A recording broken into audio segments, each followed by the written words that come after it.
happy little engine. He likes puffing past all his favorite places. He likes the big blue lake. And he likes crossing the viaduct high in the air. Skarloey has so many favorite places up in the hills. But sometimes Skarloey has to go to the wharf. The wharf is not his favorite place at all. Skarloey thinks it's loud and noisy. He feels very small there, and he doesn't know anybody's name. One day, Skarloey pulled flour trucks into the wharf. He didn't say hello to anyone, and no one said hello to him. The troublesome trucks saw a chance for mischief. They wiggled and giggled and biffed Skarloey. On, they cried. Then some pipes dropped from the crane and landed with a clang. Skarloey jumped. His freight cars hit the buffers, and bright white flour flew everywhere. Fancy jumping at a silly old crane, snorted James. Steady, little engine.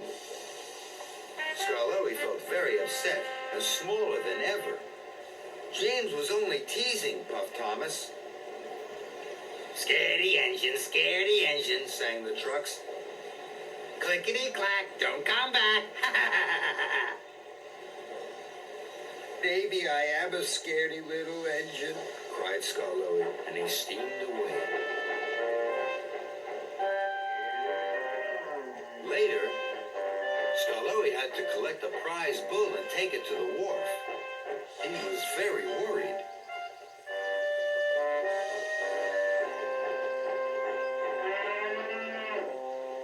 Skarloey came to the rickety bridge. Rusty had stopped on the other side. Rusty didn't like crossing the bridge. He thought it was very high up. What should I do? Rusty asked nervously. I'm not a brave engine, puffed Skarloey sadly. So I don't look down and I puff as hard as I can. Skarloey crossed the bridge safely. Thank you, Skarloey, cried Rusty. Now he could cross the bridge safely too. Then Skarloey met Duncan by a dip in the track. A stream had burst its banks. Water covered the tracks. If I go in the water, it might put out my firebox, cried Duncan. I'm not a brave engine, whistled Skarloey sadly. So I roll very slowly and I try not to make any waves.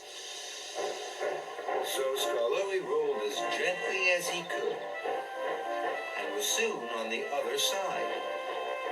Then Duncan did the same. Take it, he cried. But Skarloey had already gone. Skarloey was nearing the wharf again. Then there was trouble. Logs broke free at the forest mill. They rumbled and tumbled down the hill. And Rheneas was coming the other way. Oh no, cried Skarloey. The logs will hit Rheneas. Skarloey tried peeping and calling. But Rheneas didn't hear. So Skarloey steamed forward as fast as he could. The log hit Skarloey with a great big boof. Skarloey was dented, and the bull roared. But luckily, no one was hurt. Rheneas was very happy to be saved. But Skarloey still looked sad. What's the matter? Asked his friend. I jumped at a noise at the wharf, sighed Skarloey. And the troublesome trucks laughed at me. Now I have a big dent. I'm a scaredy little engine, and scaredy engines will never be useful engines. Rheneas was surprised. But you saved me from a horrible biffing, he cried. Rusty told me you helped him with the bridge and helped Duncan with the stream. You are the bravest little engine I know. But Skarloey didn't feel brave at all. He still had to go to the wharf, and that scared him. Skarloey rolled into the wharf. It was as big and noisy as ever. Then he remembered what his friend Rheneas had said. I helped Rusty, and Duncan, and Rheneas. I am the bravest little engine I know. Skarloey took a big, brave puff.